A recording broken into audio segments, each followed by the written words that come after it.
Hello, everyone. This is Jonathan Little for PokerNews.com, and today we have a fun hand from a $5,000 buy-in World Series of Poker event. This is a six-handed event, which usually leads to slightly more aggressive play, but it depends on the players. So here, they fold around to me in the cutoff with my 250 big blind stacks. We're really deep. I opened up with queens to 300, which is perfectly fine. I could even see making it 3.5 big blinds being acceptable, maybe even 4 big blinds if your opponents are going to give you action. But three big blinds is going to be my standard for the most part when playing deep, like maybe 75 big blinds or deeper. So anyway, the player in the small blind who I've labeled as a 30-year-old kid calls, and I call lots of people kids. Basically, anyone who looks young in my mind is a kid. You can be a 50-year-old kid. Those type of players exist. So flop comes ace, king, 4, 2 diamonds, which is not particularly good for pocket queens. Here, if I bet and get called, I'm just almost always going to be beat. I mean, if you think about what can even call a small bet, it's going to be stuff like an ace or a king. And a hand like pocket sevens may just fold. I mean, maybe I could call by 5-4 suited, or maybe jack 10 of diamonds, but there really aren't very many hands that can call that I'm happy to be against. So this is just a great spot to check. If we check it down, I'm actually going to win a decent amount of the time. And if we get a diamond or a jack or a 10 on the turn, I can very easily call a turn bet. And in reality, I'm going to probably call a lot of turn bets, but we'll see how it goes. I would also check back here with some aces and some kings, some weaker aces and some kings. So sure enough, we do get a 10 on the turn, giving us a gut shot straight draw in addition to our premium pre-flop pocket pair. Said a little bit as a joke because you have to understand, just because you start off with a good hand before the flop does not mean that you have to stick around with it too long after the flop. I mean, if the flop is bad for your hand, you just lose. So don't think that the fact that you started with a good hand should really matter on the later streets, because it doesn't. I mean, right here, I lose to almost everything. I realize that. I do beat all the bluffs, though, and I have a very clean draw to the nuts. Plus, a queen is probably good. So we can assume we have 6 outs when we're behind. And I'm actually going to be ahead some portion of the time because we check back on the flop, right? If I bet the flop and then bet the turn and I'm still getting action, there's just no way I'm ahead. But when you show passivity, which many players assume to mean weakness, which I just told you I'm checking with some aces too, so it's not like my checks are very weak. It's okay to stick around a little bit longer than if you, say, bet the flop and get check raised, right? If you bet the flop and get check raised, you have an easy fold. But now we can just play a small pot with our medium strength hand, and that's exactly what you want to do. You want to play medium pots with your medium hands and small pots with your small hands and big pots with your big hands in general. Of course, you need to have bluffs in all those ranges too, but this pocket queens in particular is quite weak, so we want to play a small pot. So how do you play a small pot? You check and you call. So we're going to call the turn, which I think is good and standard. Then on the river, we get a 5 of spades, and the opponent bets 1,250 into the 1,600 pot. So I don't really think I can call in the spot, and the main reason for that is because I really do lose to almost everything. One interesting thing about this hand, though, is that I have blockers to queen jack, so it's pretty tough for my opponent to have the nuts. So given I'm going to fold, and I would fold this hand just naturally. I do not think it's good enough to call a turn bet and a river bet, especially a somewhat sizable river bet. Is this a hand that we should consider bluffing? Now, a lot of people always try to ask, well, if you're bluffing, what better hands can fold? And here I actually think there are a lot of better hands. I mean, I just told you I would play an ace this way. I could certainly have ace 10 or ace 5, and I would raise those for value on this river. I could also have just slow played a hand like aces or kings. I could also have queen jack that decided to slow play. So the hands you want to bluff with very often are hands that contain blockers to the nuts, meaning my opponent can't have the nuts, whatever the nuts are. So what is the nuts on this board? Well, it's queen jack, right? And I have 2 very, very obvious blockers to that hand. So when bluffing, you don't necessarily want to try to pick your worst hands and bluff with them, or even hands that are on the cusp of calling, which this one's pretty close, and bluff with those. You want to bluff with hands that make it difficult for your opponent to have the nuts. And right here, I think this is exactly that hand. If for some reason we, like say the turn was a 9 instead of a 10, then realize 3-2 would be the nuts.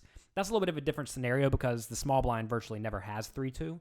So then you want to consider having blockers to like top pair, top kicker, and stuff like that. So this is a reasonable spot to bluff, I think. And I think what happens to a lot of amateur players is they find themselves in this spot on the river and they just have no bluffs. Or they bluff with a hand like Jack 9 of diamonds or something like that. Some hand that actually blocks the garbage hands you want your opponent to have. Like right here, I would much prefer to not have the Queen of diamonds, because with the Queen of diamonds, now my opponent can't have a hand like Queen 9 suited. That said, there really aren't very many flush draws that my opponent should be betting on the river anyway that contain a queen, because remember, my opponent called my preflop raise, so he probably doesn't have Queen 8, right? And Queen 10 would not be betting. So the Queen is actually not as relevant of a blocker as it may appear, whereas the Jack, we block Jack 9, which is a hand that may call. We also block Jack 8, which is another hand we may call, or that may call before the flop, I mean.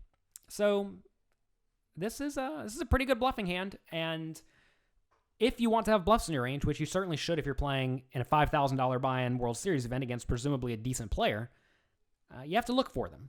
Because right here, we're just not going to have very many natural bluffs. When we check behind the flop, we're going to have a lot of either total garbage that's going to fold to a turn bet, or we're going to have some marginal made hand. And you want to look at your marginal made hands and try to figure out which ones cannot call again on the river. That is a hand like pocket queens, and it has blockers. So I think this is a pretty mandatory bluffing spot. So our opponent bet 1,250. I want to make a bet size that will put him in a terrible spot with a hand like ace queen or ace jack. I don't think we're going to get him off 2 pair ever, unless it's maybe king 10 suited or something like that. But I think we need to bluff, and I think we need to bluff on the larger side. Interestingly enough, depending on how many raises you want to have on the river, you maybe can even bluff very small. Like imagine I know I'm only raising here with queen jack and sets, and then maybe exactly pocket queens and pocket jacks. We only have 12 combinations of bluffs, right? 6 jacks and 6 queens. And we have, well, let's just try to count them. We have maybe 3 combinations of all the sets, so that's 15. Then we have all 16 combinations of queen jack, so that's about 31. Then maybe we even have 12 ace kings or something like that. Maybe we have 12 ace 10s, right? Maybe we have 12 ace 5s. So as you can see, we could have something like 75 value hands that we'd like to raise here. So if that's the case, and we only have these 12 very obvious bluffs, we can justify effectively min raising here, because we're going to have the nuts a large amount of the time. However, if we know we're only raising with, let's say, queen jack and queens and jacks on the river, well, now I need to raise very big, because then we have 12 combinations of bluffs and 16 combinations of nuts, so it's almost 50-50. And when it's almost 50-50, you want to be raising very large. So as your river raising range becomes more value heavy, you can raise smaller. Again, this is another spot where amateur players start thinking, well, I'm bluffing, so I need to make it a lot.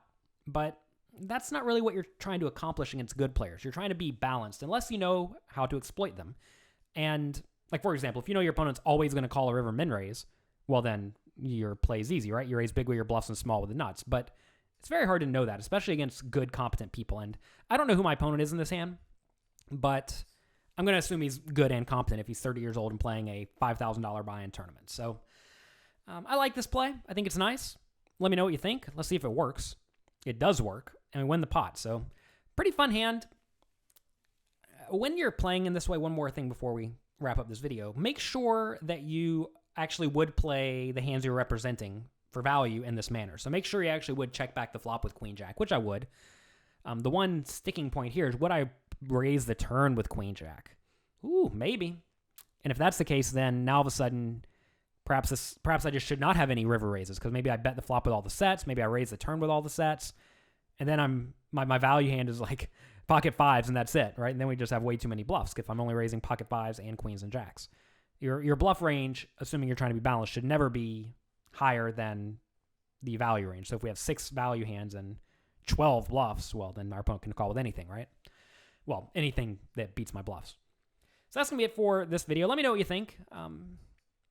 Some kind of a fun hand. I don't really do this type of river raise too much, but sometimes the spots are really obvious, and I think this is a pretty obvious one.